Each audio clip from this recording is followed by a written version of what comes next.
Hello! Donc voici la deuxième partie de la vidéo. Vous avez vu dans un premier temps donc l'installation donc de cette vitrine. Donc c'est une vitrine que j'ai donc achetée tout simplement chez Ikea. J'ai vraiment fait au plus simple. Moi je l'ai prise en gris foncé. C'est une vitrine donc en métal. En tout cas le squelette est en métal. Et les vitres ici sont en plexiglas. Il me semble que c'est du plexiglas parce que c'est pas du vrai verre. Mais par contre, les étagères, elles sont en verre. Et on peut les changer de niveau. En fait, il y a différentes accroches où on peut mettre les embouts pour accrocher. Et ensuite, on met notre étagère à la hauteur où on veut. Et ça permet en fait d'avoir du coup des plantes plus ou moins hautes. Et en fait, je trouvais ça super en fait intéressant. Et c'est pour ça que je me suis penchée là-dessus. Parce que pour vous faire en fait le film, c'est que donc je voulais une serre, mais voilà les serres de jardin qui sont très bien pour les jardins ou pour les balcons, qui sont très souvent en plastique avec des bâches en plastique. Moi je me suis dit il était hors de question que je mette ça dans mon salon, tout simplement parce que c'est pas très esthétique en intérieur. Et en plus de cela, moi j'utilisais énormément en fait les bacs de rangement qui sont eux aussi en plastique. Vous savez ceux qu'on trouve chez Action, chez Ikea, chez Carrefour. C'est vraiment des bacs de rangement dédiés au rangement, mais voilà qu'on utilise, qu'on détourne pour qu'on puisse les utiliser en tant que serre. Et en fait, ça c'est un système D, mais que je recommande en fait parce que je trouve que c'est super efficace. Mais le problème, c'est que si on a des plantes plus grandes, et voilà, la capacité de cette boîte est un peu limitante. Et en plus de cela, voilà, c'est pas non plus quelque chose de très esthétique. Et voilà, c'est un truc qu'on case un peu dans son salon, par terre. Enfin voilà quoi. Moins on l'a devant nous, mieux on se porte parce que bon, c'est pas hyper joli. Et donc voilà, je voulais vraiment passer à autre chose et passer voilà, sur quelque chose, un meuble qui puisse se fondre avec mon salon. Et du coup, l'idée de la vitrine est venue assez rapidement. Après, il a fallu que je trouve le style de vitrine qui me plaît.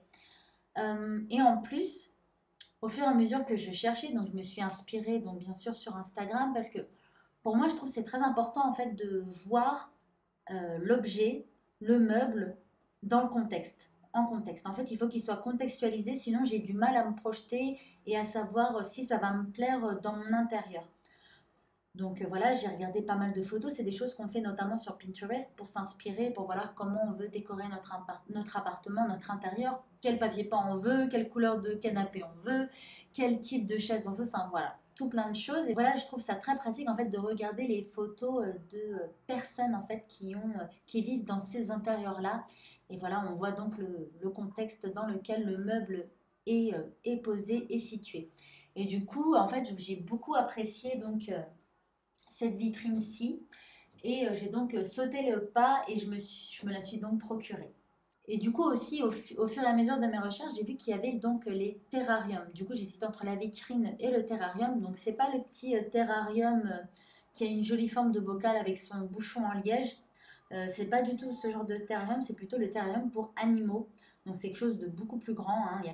C'est quelque chose de beaucoup plus grand. Donc, je pouvais mettre bien évidemment des plantes beaucoup plus hautes. Mais je me suis dit que finalement, une vitrine, c'était le bon compromis. Et que voilà, si plus tard je voulais un terrarium, mais bon, je m'en prendrai un plus tard. Mais en tout cas, là, à l'heure actuelle, je voulais vraiment une vitrine. Pardon. Donc là, voici, j'ai l'impression de faire la météo. C'est assez drôle. En plus, ça fait longtemps que je n'avais pas filmé, que je n'avais pas parlé en face caméra. Donc voilà, c'est assez intimidant. J'ai du mal à parler, c'est assez saccadé. Mais bon, vas-y. Je vais continuer et j'espère que ça ira mieux. Donc voici et je vais donc vous montrer en fait ce qu'il y a à l'intérieur. Ce qu'il y a à l'intérieur, donc il y a pas des choses très extraordinaires. Il y a des boutures et voilà. Donc je vous montre ce qu'il y a dedans.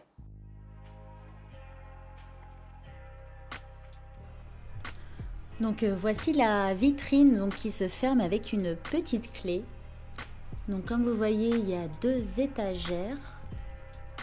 Donc c'est une vitrine qui est pas hyper haute, qui a une taille assez convenable. Donc voilà, là j'ai quelques calathea.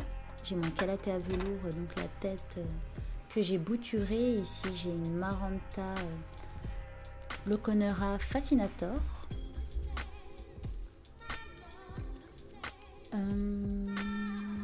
que j'ai mis dans un petit pot en plastique avec de la sphaigne.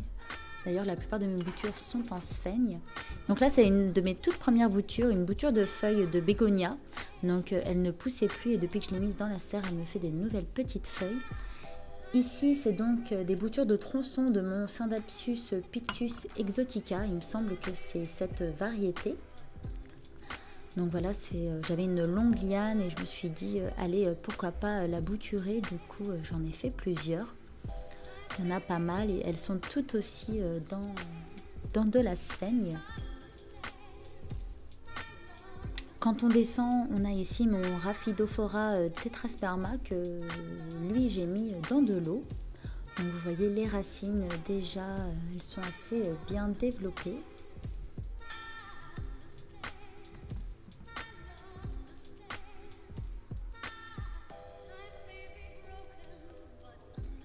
J'ai ici mon Naglaonema, donc c'était une plante qui se portait très très bien jusqu'à ce que je la divise.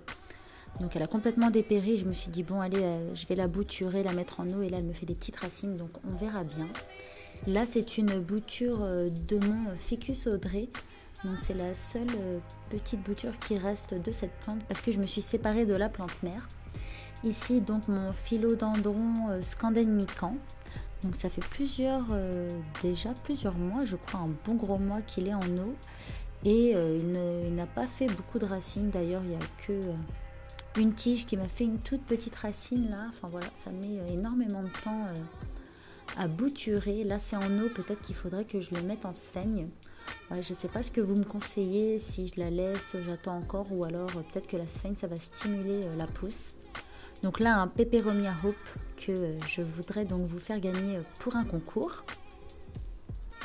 Et au dernier étage, donc l'étage le plus bas ici, on a donc des boutures de Philodendron Painted Lady.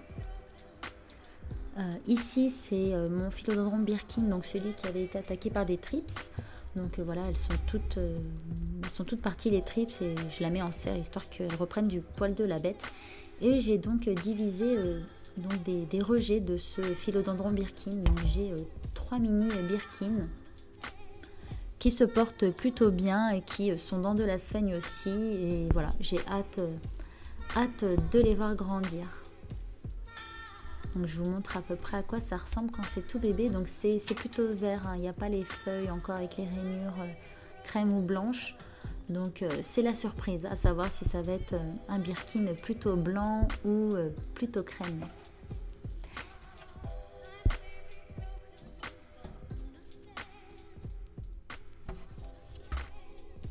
Ici donc j'ai la base de mon Calathea velours dont j'ai coupé la tête. Et ici mon Impatience Morsay Velvet. Donc c'est une plante que j'ai jamais réussi à tenir en vie dans de la terre.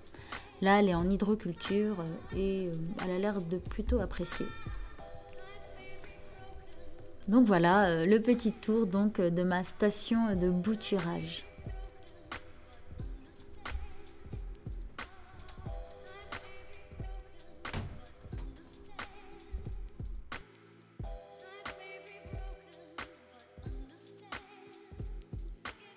Voilà, la vidéo est finie. J'espère qu'elle vous a plu. Si c'est le cas, n'hésitez pas à l'aimer, à la commenter, à vous abonner à ma chaîne, à activer la petite cloche, à venir me suivre sur Instagram. Et puis on se retrouve dans une prochaine vidéo. Allez, ciao!